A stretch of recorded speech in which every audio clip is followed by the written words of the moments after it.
₹3,000 का प्रॉफिट हो जाता था। मुझे लगा यार ये तो बहुत बढ़िया चीज़ है। मेरे ब्रोकर ने मुझे कॉल किया कि विवेक ये क्या कर दिया तुमने, जितना भी मेरा 1 साल का जो सेविंग्स था, कैपिटल था, वो पूरा एक झटके में वाइप ऑफ हो गया। एक शेयर जो 50,000 में आपने लिया है वो 50,000 से 25 लाख भी हो सकता है। अगर आप 25% से ग्रो कर रहे हो अपना कैपिटल, तो हर 3 साल में वो कैपिटल डबल हो जाता है। तो मैं एक अजीब सा हादसा आपसे शेयर कर रहा हूं। ये था अक्टूबर 2008 में। मुझे एक कॉल आता है और वो कॉल में मुझे बोला जाता है कि आपने एक झटके में पूरे साल की आपकी सैलरी वाइप ऑफ कर दी है। और वो इतना बड़ा झटका था, मैंने कभी ऐसा सोचा नहीं था कि ऐसा हो जाएगा। और वो समझने के लिए कि ये क्या हुआ, क्यों हुआ, हमें थोड़ा पीछे जाना पड़ेगा। 1991 में मेरा पूरा फैमिली एक छोटे से टाउन में सावरकुंडला में रहता था और हमारा अच्छा बिजनेस चल रहा था। और फादर ने डिसीजन लिया कि हम वो टाउन से बिजनेस छोड़ के, पूरा वहाँ का जो भी हमारा सोशल कनेक्ट था वो सब छोड़ के एक शहर जाएंगे। और रीज़न क्या था? बच्चों को अच्छे से अच्छी पढ़ाई देनी है। तो ये रीज़न की वजह से वो बिजनेस छोड़ के जॉब करने लगे और मेरी पढ़ाई को एकदम हाई प्रायोरिटी देने लगे। और मैंने भी थोड़ा उनकी एक्सपेक्टेशन के हिसाब से first, second, third, fourth standard में काफ़ी अच्छा परफॉर्म किया। और फिफ्थ स्टैंडर्ड में एक झटका लगा। उसकी वजह ये थी कि मेरे ड्राइंग्स में सिर्फ 36 मार्क्स आए थे। तो मैंने मार्कशीट मेरे पापा को दी, उसके बाजू में खड़ा रहा, थोड़ा सा कंफ्यूज, थोड़ा सा नर्वस, डिडंट नो कि क्या करना है। बहुत ही छोटा था, कुछ समझ में नहीं आ रहा था। बट उतना पता था कि ये जो चीज़ हुई है उससे मेरा फैमिली बहुत डिसअपॉइंट होगा। और पापा ने एक लाइन बोली जो अभी तक मेरे माइंड में गूंजती है। उन्होंने बोला कि बेटा ये तो कोई बात नहीं, ये लर्निंग है, जो भी मिस्टेक हुई है उससे आप सीखो और आगे बढ़ो। तो वो जो लर्निंग हुई, मुझे जो मिस्टेक से मैंने सीखा, उसका नतीजा ये हुआ कि 3 साल बाद 8th स्टैंडर्ड में मेरे हाईएस्ट मार्क्स थे ड्राइंग सब्जेक्ट में। मेरा जब इंजीनियरिंग का फर्स्ट ईयर था तो मुझे कुछ पता नहीं था आईआईटी क्या होता है, जेई क्या होता है। मैं जो भी नॉर्मल रीजनल कॉलेज था उसमें पढ़ रहा था। और तब जाके मेरे फ्रेंड्स ने बोला कि यार तुमने आईआईटी का एग्जाम नहीं दिया। मैंने बोला यार वो क्या होता है, वो पता ही नहीं था, क्योंकि ऐसा बैकग्राउंड नहीं था, ना हमारे फैमिली में कोई इतना पढ़े लिखे थे। तो फिर तब मैंने ठान लिया कि यार आगे जो भी नेक्स्ट डेस्टिनेशन होगा उसको मैं नहीं छोड़ूंगा। मेरी इंजीनियरिंग कॉलेज में सारे लोग खुश थे क्योंकि उनको पता था कुछ ना कुछ जॉब मिल जाएगी, 10,000 की, 20,000 की, लाइफ सेट हो जाएगी, अपन कंफर्ट जोन में आ जाएंगे। किसी को गवर्नमेंट जॉब चाहिए थी। बट मुझे एक पापा की और एक कहानी याद आई। मुझे कहानी ये बताई गई थी एक बेबी एलिफेंट की। एक छोटा सा एलिफेंट होता है, वो बेबी एलिफेंट आप अगर देखोगे तो उनको पैर में एक चेन से बांधा जाता है। जो मुंह होता है वो चेन से, छोटी सी चेन से वो बेबी एलिफेंट को बांधता है। और होता ये है कि वो बेबी एलिफेंट जब भी मूव करना चाहता है उसका पैर हिल नहीं पाता, बिकॉज वो बहुत छोटा है, वो चेन बहुत ही स्ट्रांग है उसके हिसाब से। बट जब वो बड़ा हो जाता है, वो एलिफेंट एकदम जायंट एलिफेंट बन जाता है, तब वो कोई भी पहाड़ को, कोई भी स्टोन को, कोई भी पेड़ को उखाड़ सकता है। बट फिर भी उसके माइंड में वो सेल्फ बिलीफ सिस्टम है कि हाँ यार ये तो मेरा कंफर्ट जोन है, इसमें तो मैं कुछ कर ही नहीं सकता, इससे आगे बढ़ ही नहीं सकता हूँ। बट जब वो डिसाइड करता है कि चलो मैं इसको उखाड़ देता हूँ, तो वो एक झटके में उखाड़ देता है। तो हमारा माइंड भी ऐसा है। ये मेरे फादर ने मुझे स्टोरी की थी कि आप अपने सेल्फ बिलीफ सिस्टम से रुको मत कहीं भी। तब काफी सारे फाइनेंशियल टाइम्स, इकोनॉमिक टाइम्स वगैरह न्यूज़पेपर में पढ़ता था। काफी सारे फाइनेंशियल न्यूज़पेपर पढ़ने से मुझे स्टॉक मार्केट के बारे में पता चला कि यार ये एक ऐसा तरीका है जहां से आप इन्वेस्ट कर सकते हो कोई बिजनेसेस में। बट इतना ही बेसिक नॉलेज था, ऑल्दो तैयारी काफी की, बट वो फोकस स्टॉक मार्केट का तैयारी नहीं था। बट वो समझ में आ गया कि यहाँ यहाँ कुछ कर सकते हैं हम। तो वहां पे फिर मैंने थोड़ा बहुत ट्रेडिंग करना शुरू किया मेरे फाइनल ईयर में इंजीनियरिंग में। और जेट मेरा क्लियर नहीं हुआ, मैंने सोचा चलो बाद में एक बार ट्राई करते। अभी मेरा जॉब लगा इन्फोसिस में, तो उससे स्टार्ट कर देते हैं। और वहां पे मेरा स्टार्टिंग सैलरी कुछ होगा 14-15,000 का। ट्रेडिंग शुरू किया, इनिशियली काफी सारा प्रॉफिट हुआ। जब मैं इंजीनियरिंग में था छोटा कैपिटल था, 1000 2 2000 रुपये लगाता था, सामने 2 3 हज़ार रुपये का प्रॉफिट हो जाता था। मुझे लगा यार ये तो बहुत बढ़िया चीज़ है, इसमें तो नौकरी करने की भी ज़रूरत नहीं पड़ेगी। और जब मैं अपनी सैलरी लगाने लगा तो कुछ अजीब ही हो रहा था। मेरी सैलरी एक दिन में उड़ रही थी, मेरा काफ़ी सारा लॉस होने लगा। और अक्टूबर 2008 की जो मैं बात कर रहा था पहले, उसमें ये हो गया कि मेरे ब्रोकर ने मुझे कॉल किया कि विवेक ये क्या कर दिया तुमने। और मुझे कोई भनक नहीं थी क्या हो गया। तब मार्केट क्रैश हुआ था, मैंने कुछ ऑप्शंस बाई कर रखे थे, मुझे लगा वापस बाउंस बैक होगा, और वहां से और नीचे क्रैश हो गया। और जितना भी मेरा 1 साल का जो सेविंग्स था, कैपिटल था, वो पूरा एक झटके में वाइप ऑफ हो गया। और फिर मैंने सोचा कि यार इसको क्या करे, अब ये कंटिन्यू करे कि छोड़ दे। और बाकी सारी काफी परेशानी होती थी, मैं खाना ठीक से नहीं खा पा रहा था, मैं लोगों से गुस्से में बात कर रहा था क्योंकि लॉस हो रहा है मेरा ट्रेडिंग में। फिर मैंने सोचा कि चलो यार, लोग बोल रहे हैं इन्वेस्टिंग अच्छा होता है तो इन्वेस्टिंग ट्राई कर लेते हैं। 2 साल इन्वेस्टिंग में लगाए। जो भी हाई फ्लाइंग शेयर्स थे, सुजलॉन, कार्यतुरी ग्लोबल, ऑप्टो सर्किट, ये सब डिफरेंट डिफरेंट शेयर्स लिए। मुझे लगा यार ये तो अभी इसमें तो चलना चाहिए, कुछ पैसा बनना चाहिए। वापस 2 years fast forward, I loss some 60-70% of my capital. और तब लत कर रहा हूँ यार, ट्रेडिंग में भी पैसे नहीं बन रहे, पहले बन रहे थे, अभी ज्यादा कैपिटल डाल रहा हूँ तो नहीं बन रहे, इन्वेस्टिंग किया उसमें भी नहीं बन रहे, तो गलती कहाँ पे हो रही है। तब एक और टर्निंग पॉइंट आया, मैंने डिसाइड किया कि यार अभी इसको सही से सीखना पड़ेगा, और मुझे एमबीए करना ही था। और साथ साथ में मैं एग्जाम्स दे रहा था, और मेरा नारसिंह मुंजी में कैपिटल मार्केट्स में क्रैक हो गया।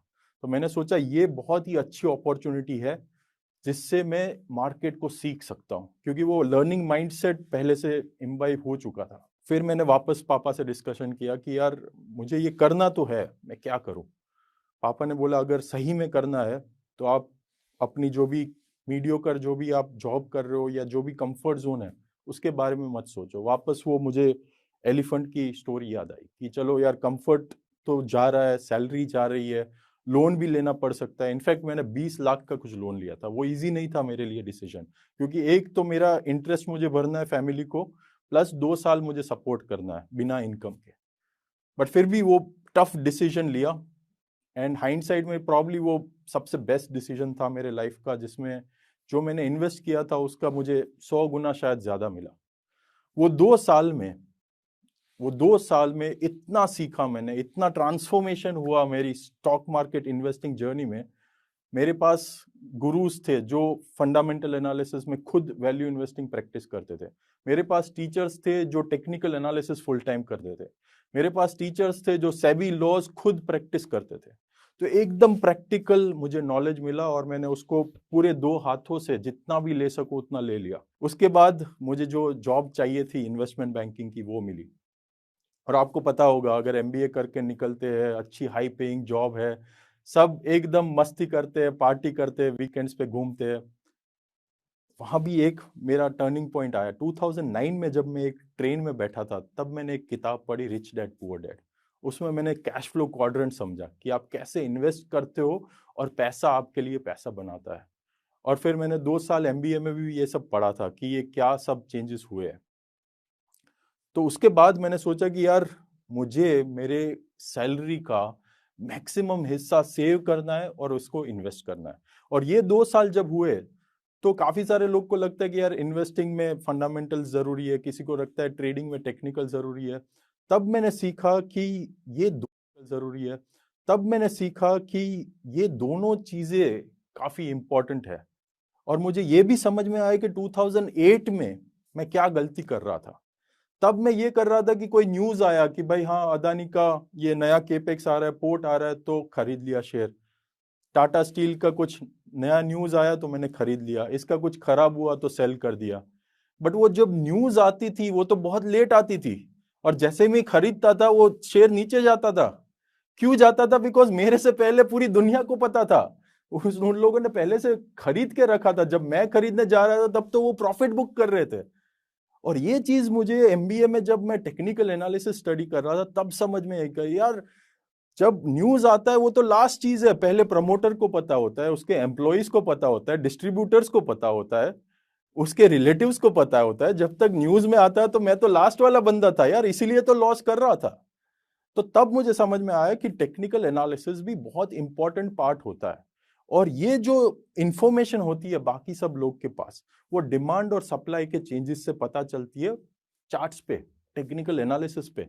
तो ऐसा नहीं है कि टेक्निकल एनालिसिस सिर्फ ट्रेडर्स ही यूज कर सकते हैं, आप लॉन्ग टर्म के लिए भी यूज कर सकते हो, क्योंकि इसमें डिमांड सप्लाई का चेंजेस है। और फंडामेंटल्स जो है वो आपको बिजनेस मॉडल समझाते हैं कि ये कोई किराना की दुकान है या होटल है या कोई सही में सही अच्छा बिजनेस है या खराब बिजनेस है। अगर आपको पता नहीं है कि आप कौन से बिजनेस में इन्वेस्ट कर सकते हैं, तो आप इन्वेस्ट कर ही क्यों रहे। तो उस हिसाब से मैंने ये दोनों चीजें ब्लेंड करना शुरू किया। तो जो मेरी एंट्री होती है अब, इसको मैं टेक्नोफंडा इन्वेस्टिंग सिस्टम बोलता हूं। और ये मैंने काफी सारे मेरे प्रोफेसर्स और सबके साथ डिस्कस करके फाइन ट्यून अभी तक कर रहा हूं। ये जर्नी है, ये कभी खत्म नहीं होती है। बट स्टार्टिंग पॉइंट मेरा होता है price volume action, technical analysis, demand supply की क्या चेंज हो रहा है, कहां पे लोग खरीद रहे हैं, और फिर देखो कि क्यों खरीद रहे। काफी बार आपको न्यूज पता नहीं चलेगा, बट जब आप एक एंट्री पोजीशन लोगे, उसके साथ फंडामेंटल्स ब्लेंड करोगे और समझना शुरू करोगे, तो डॉट्स कनेक्ट हो जाते हैं। और इसीलिए ये सिस्टम में यूज करता गया, कंसिस्टेंटली इंप्रूवाइज करता गया। इनफैक्ट एक जो शेयर मैंने लिया था 2010 में मेरे प्रोफेसर के साथ डिस्कस करके, उसका नाम है विनती ऑर्गेनिक्स। तब वो था 50 रुपए का, जब मैंने एमबीए खत्म किया तब 200 रुपए का था। अभी वो स्प्लिट होके 2000 रुपए हो गया है। एक शेयर जो 50,000 रुपए में आपने लिया है, वो 50,000 से 25 लाख भी हो सकता है। ये होता है पावर ऑफ कंपाउंडिंग, ये होता है पावर ऑफ इन्वेस्टिंग। और ये सारी चीजें धीरे धीरे धीरे धीरे कनेक्ट हुई, और फिर ईयर आफ्टर ईयर काफी सक्सेस हुए, काफी मिस्टेक्स भी हुई। ऐसा नहीं है मिस्टेक्स नहीं हुई, काफी सारी मिस्टेक तब भी हुई।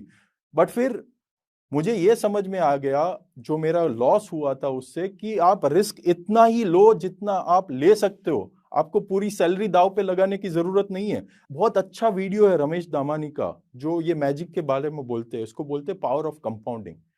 उसमें यह बोला जाता है कि अगर आप 25% से ग्रो कर रहे हो अपना कैपिटल, तो हर 3 साल में वो कैपिटल डबल हो जाता है। तो सपोज मेरा सैलरी 10 लाख रुपए था जब मैंने स्टार्ट किया, उसमें से अगर मैं 8 लाख बचा पाता हूं, या 6 लाख या 5 लाख भी बचा पाता हूं, अगर ये 3 साल मैंने कंटिन्यू किया, तो 5 लाख का 10 लाख हो जाएगा। दूसरे ईयर का जो 5 लाख है वो उसके नेक्स्ट साल में 10 लाख हो जाएगा। तो आप सोचो कि ये कैसे आपका कैपिटल ग्रो कर सकता है अगर आप इन्वेस्टिंग करते हो सही तरीके से।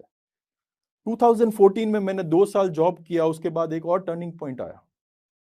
एक और बड़ा डिसीजन था जहां पे मुझे वापस कॉल लेना पड़ा। तो मैं हैदराबाद में काम कर रहा था इन्वेस्टमेंट बैंकिंग में, अच्छा जॉब था, एकदम कंफर्ट था।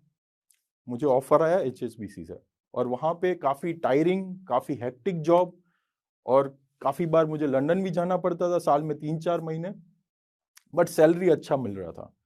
तो मैंने सोचा यार ये मुश्किल तो है, बट वापस वो बेबी एलिफेंट मुझे याद आया कि यार कंफर्ट जोन से बाहर जाना है, क्योंकि अगर ज्यादा सैलरी कमाएंगे, ज्यादा सेविंग करेंगे, तो ज्यादा कंपाउंडिंग होगी। तो वो डिसीजन भी एक बहुत ही गेम चेंजर डिसीजन था, जिससे ना सिर्फ मुझे एक एक्सपोजर मिला इंटरनेशनल मार्केट का, बट मेरा सेविंग्स भी कंपाउंड होते गया और वो इन्वेस्टिंग में लगता गया। और उसकी वजह से 2018 में मैं एक ऐसे स्टेज पे पहुंच गया जिससे मेरा जो भी डे टू डे का खर्चा था, जो हर रोज का जो मेरा डेली एक्सपेंस था, वो कवर होने लगा पैसिव इनकम से। पैसिव इनकम 7 सोर्सेज से अभी आ रही है मेरी। रेंट इनकम समझ लो, interest income, dividend, capital gains, अभी बुक भी लिख दी, उसकी भी रॉयल्टी आती है। तो ऐसे आप धीरे धीरे धीरे धीरे जो भी स्मॉल स्मॉल डिसीजंस लेते हैं लाइफ में, वो कंपाउंड होते जाते हैं। मैं काफी सारे लोग को हेल्प भी करता हूँ, फाइनेंशियल लिटरेसी भी स्प्रेड करता हूँ। मेरा खुद का यूट्यूब चैनल भी है, आप जा सकते हैं, विवेक मशरानी सर्च करेंगे तो आपको काफी सारे लर्निंग वीडियोस मिल जाते हैं। रिसेंटली मैंने एक बुक भी लॉन्च किया जिसका नाम है यू कैन कंपाउंड। ये पूरे जो जर्नी है उसमें काफी क्रिटिकल लेसन्स जो मुझे मिले, वो मुझे एक समरी में आपसे शेयर करने हैं। पहली चीज, आपको हमेशा लर्निंग करती रहनी चाहिए। अगर आप सीखोगे नहीं, उसको इंप्लीमेंट नहीं करोगे, तो लाइफ में कुछ चेंज नहीं होता है। दूसरा इंपॉर्टेंट चीज है वो माइंडसेट है। आपको अब अगर ऐसा लगा कि मैं अराइव हो गया हूं, मैं जो सब कुछ आता है, मेरे पास सब कुछ है, आप कभी ग्रो नहीं कर पाओगे। आपको अपनी खुद की सेल्फ बिलीफ सिस्टम, आपको अपना खुद का कंफर्ट जोन ब्रेक करना होगा फ्रॉम टाइम टू टाइम। और तीसरी चीज जो सबसे इंपॉर्टेंट है वो है एक्शंस। कर्मा करते रहना पड़ता है। अर्जुन ने जब युद्ध छेड़ा था तब कृष्ण ने भी वही बोला था, राइट? कर्मण्येवाधिकारस्ते, आपको कर्म तो करते ही रहना पड़ता है। अगर कर्म नहीं करोगे तो आप ग्रो कैसे करोगे लाइफ में? और चौथी चीज जो मुझे रिफ्लेक्ट जब मैं करता हूं तब समझ में आई कि मेरे लाइफ में काफी सारे लोग ने ये पूरी जर्नी में मुझे हेल्प किया, काफी सारे लोगों ने अलग अलग तरीकों से सपोर्ट किया। तो जब आप कोई भी ऐसी मुकाम पे पहुंच जाते हो जहां पे आप किसी और को किसी भी चीज से हेल्प कर सकते हो, आपका ये कर्तव्य बनता है कि आप सोसाइटी को हेल्प करें। और पांचवी चीज कोलैबोरेशन की, आप एक दूसरे से भी सीख सकते हैं। आपके जो सराउंडिंग इन्वेस्टर्स है उनसे सीखिए। आजकल तो इतना पावरफुल जमाना है टेक्नोलॉजी का, जैसे जो स्टॉक्स है अभी, उससे भी आप सीख सकते हो, उससे भी आप कोलैबोरेशन कर सकते हो, राइट? तो अगर ये जज्बा आप बनाए रखेंगे तो आई एम श्योर कि आप भी कंपाउंड कर पाएंगे, जैसे मैं कर पाया हूं, जैसे मैं फुल टाइम इन्वेस्टर बन चुका हूं अभी, और मैंने जैसे फाइनेंशियल फ्रीडम अचीव करी हुई है, ऐसे आप भी कर सकते हैं।